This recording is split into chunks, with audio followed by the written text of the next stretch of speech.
नमस्कार, मैं हूं मनोहर प्रताप और आप देख रहे हैं द अपेक्स भारत। इस वक्त हमारी मौजूदगी जमुई के बल्लभपुर ग्राउंड में है। आप देख सकते हैं जहां पे आगामी प्रधानमंत्री मोदी जी का कार्यक्रम होना तय हुआ है। आप देख सकते हैं ये वही ग्राउंड है जहां पे पिछले 2 बार प्रधानमंत्री मोदी जी का कार्यक्रम हो चुका है और तीसरी बार 15 नवंबर को प्रधानमंत्री मोदी तीसरी बार यहाँ पे आ रहे हैं। तो देख सकते हैं कि पीएम मोदी जी के कार्यक्रम को लेकर के तैयारियां काफी जोरों शोरों से की जा रही। चारों तरफ देख सकते हैं कि पूरी तरह से टाइट व्यवस्था है और यहाँ पे प्रशासनिक व्यवस्था से लेके सुरक्षा व्यवस्था तक पूरी तरह से तैयारियां सुदृढ़ कर दिया गया है। और आज इस सभा स्थल का निरीक्षण करने के लिए जनजातीय केंद्रीय मंत्री जुगल ओरम जी का आगमन हुआ है और आप वो निरीक्षण करने के लिए आए थे कार्यक्रम स्थल का।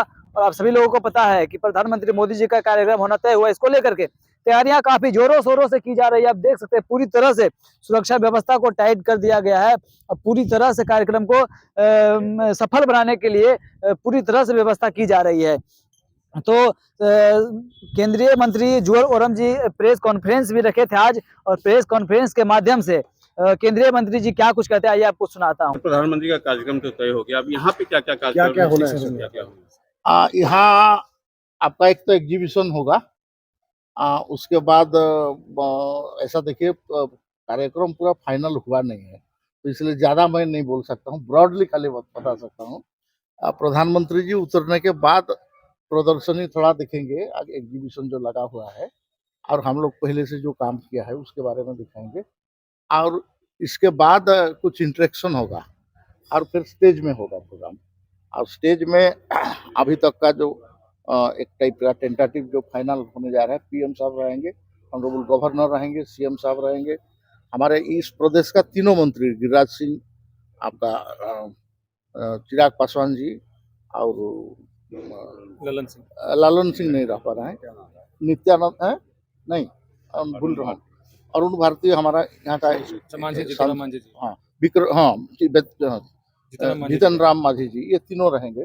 उसके साथ मैं रहूंगा केंद्रीय मंत्री के नाते, हमारा एमओएस भी रहेंगे और बाकी जो हमारा स्टेज में से जो भाषण होगा वो भी लिमिटेड भाषण होगा। लेकिन सबसे इम्पोर्टेंट बात है कि इस रीजन में प्रधानमंत्री जी का प्रोग्राम खास करके जनजाति मामला का लेके जो ट्राइबल डेवलपमेंट और ट्राइबल सब्जेक्ट के ऊपर में हुआ नहीं है, तो ये हम इसको इसलिए इस एरिया में इस प्रोग्राम को कर रहे हैं। आप 2 अक्टूबर को जो हजारीबाग में लॉन्च हुआ था उसमें मैंने कल जैसे बताया था कि 750 जो जिला है भारतवर्ष में उसमें से 549 जिला कवर हो रहा है, 2911 ब्लॉक में वो लागू होगा एवं 63,834 गांव में ये काम होगा और वो संपूर्ण विकास होगा, मतलब उस गांव में सब कुछ विकास होगा, इस टाइप का होगा। तो ये जनजाति गौरव दिवस जो है ये 1922 में ये प्रधानमंत्री जी इसको घोषणा किए थे और लास्ट ईयर का जो गौरव दिवस जो हम लोग मनाए थे वो खूंटी में मनाए थे और उलीहातू गांव भी माननीय प्रधानमंत्री जी गए थे। इस बार उलीहातू में क्योंकि इलेक्शन है इसलिए सरकारी प्रोग्राम एक होगा। महामहिम राष्ट्रपति जी आपका पार्लियामेंट में फ्लोरा ट्रिब्यूट देंगे, प्रधानमंत्री जी यहाँ रहेंगे, हमारा मध्य प्रदेश का गवर्नर और मुख्यमंत्री वो एक स्थान में रहेंगे, उड़ीसा के मुख्यमंत्री भुवनेश्वर में और गवर्नर भुवनेश्वर में रहेंगे, ऐसे बहुत सारे प्रदेश के छत्तीसगढ़ का भी मुख्यमंत्री और गवर्नर रहेंगे।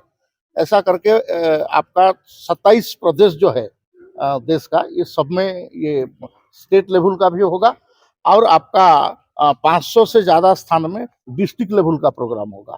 फिर ब्लॉक और नीचे का जो प्रोग्राम है ऐसा करने से हजारों स्थान में ये प्रोग्राम होगा। जनजाति गौरव दिवस बिरसा मुंडा के ऊपर में आपका डॉक्यूमेंट्री बन चुका है, आपका पेंटिंग बन रहा है, पेंटिंग कंपटीशन हो चुका है, उनका जीवनी के ऊपर में आपका जो डिबेट है ये भी कंपटीशन हो चुका है और इसका भी कुछ प्राइज ये सब कुछ तो विजुअल में होगा, कुछ फिजिकली भी होगा। तो आपको लगता है कि 2014 के बाद के पहले ट्राइबल जाति के लिए कुछ काम? सर आप 1999 में पहला जनजाति मंत्री आपका सामने खड़ा हूँ मैं, इससे पहले भारत सरकार में एक जनजाति मंत्रालय नहीं था, उसके लिए तो मैं पहला हूँ। अटल बिहारी वाजपेयी ने मेरे को प्रधानमंत्री मैंने बनने के बाद कैबिनेट मिनिस्टर दे के पहला काम मेरे को दिया।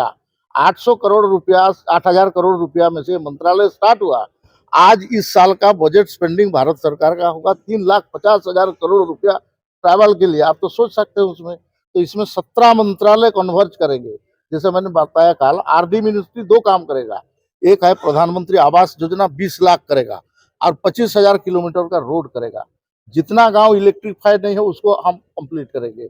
हम ये जो माने उज्ज्वला योजना में हम एक्स्ट्रा और 20 लाख लोगों को हम गैस देंगे, ट्राइबल लोगों को। ये जो भी सब्जेक्ट मैं बोल रहा हूँ ये ट्राइबल की एक्सक्लूसिव। बाकी जो सरकार का जो प्रोग्राम चल रहा है वो तो चल रहा है, लेकिन एक्सक्लूसिव ट्राइबल लोगों के लिए 80,000 करोड़ का है जो आपका हजारीबाग में घोषणा हुआ। उसके बाद ये फिर यहाँ और कुछ नया घोषणा हो सकता है। आप मानते हैं कि पिछली सरकार में 2014 के पहले आप लोगों की ये ट्राइबल जाति के लिए कोई काम नहीं हुआ? कहाँ कहाँ होता था, मंत्रालय ही नहीं था। हम तो SC ST OBC माइनॉरिटी पशु कल्याण सब उसके साथ कल्याण होता था हम लोग का भी। ये स्थिति था सर। आप बिरसा मुंडा का मैं प्रतिमूर्ति जाके देख रहा था, एक दिन जा रहा था तो देखा बिरसा मुंडा का स्टेचू रांची में लगा हुआ है, हथकड़ी लगा हुआ है। मैं खड़ा होकर उस हथकड़ी के कटवा दिया, बोले कटो। हम देश स्वाधीन हो गया तो बिरसा मुंडा के स्टेचू में क्यों आपका हथकड़ी लगा रहेगा? ये इंडिपेंडेंट इंडिया है, तो इंडिपेंडेंट इंडिया में हमारा भगवान बिरसा मुंडा हमारा प्रतिमूर्ति वो पूरा खड़ा रहना चाहिए छाती तान के ये करके। तो फिर मैंने उनका जो हथकड़ी लगा था उसको कटवा दिया। तो ये मानसिकता है, ये स्थिति है, इसको करना पड़ता है सर। ये छोटा छोटा काम है, लेकिन ये सब काम भी जनजाति में क्या प्रभाव पड़ता है उसको आप समझ लो। किसको दोषी मानते हैं? अरे दोषी काहे में बोलेंगे किसको? आप जानते हैं कि कौन कौन दोषी है उसको। हम कर रहा है, बस इतना हम बोल रहे हैं। हम करने वाले हैं, हम करके दिखा रहे हैं। अच्छा सर, नरेंद्र मोदी जी का नेतृत्व में जनजाति का बहुत स्पीड में विकास होगा। जैसे झारखंड और महाराष्ट्र में विधानसभा हम लोग सरकार बनाएंगे दोनों में, हम दोनों में। महाराष्ट्र में सीएम वो तो बाद में डिसाइड होता है सर, पार्लियामेंट्री बोर्ड करता है। हम कौन है उसमें बोलने के लिए? पार्टी का पार्लियामेंट्री बोर्ड है, हाईएस्ट बोर्ड है, जो कि मुख्यमंत्री कौन होगा और क्या होगा ये सब के लिए में वो निर्णय होता है। और विधायक दल का होता है उसमें बैठक, उनका मत लिया जाता है। तो आप भी से क्यों बोलेंगे? हम तो सरकार बनाएंगे, बस इतना जानते हैं। जैसे आपके गृह मंत्री ने महाराष्ट्र में कह दिया कि अभी सर गृह मंत्री कहा, मैं कहा सर, उसने कहा वो कुछ भी बोल सकते हैं, वो अधिकारी व्यक्ति है। मैं वैसे छोटा मोटा ट्रैवल देखता हूँ, तो इसके लिए मैं काम कर रहा हूँ। इसमें जो पूछना है पूछिए। धन्यवाद सर।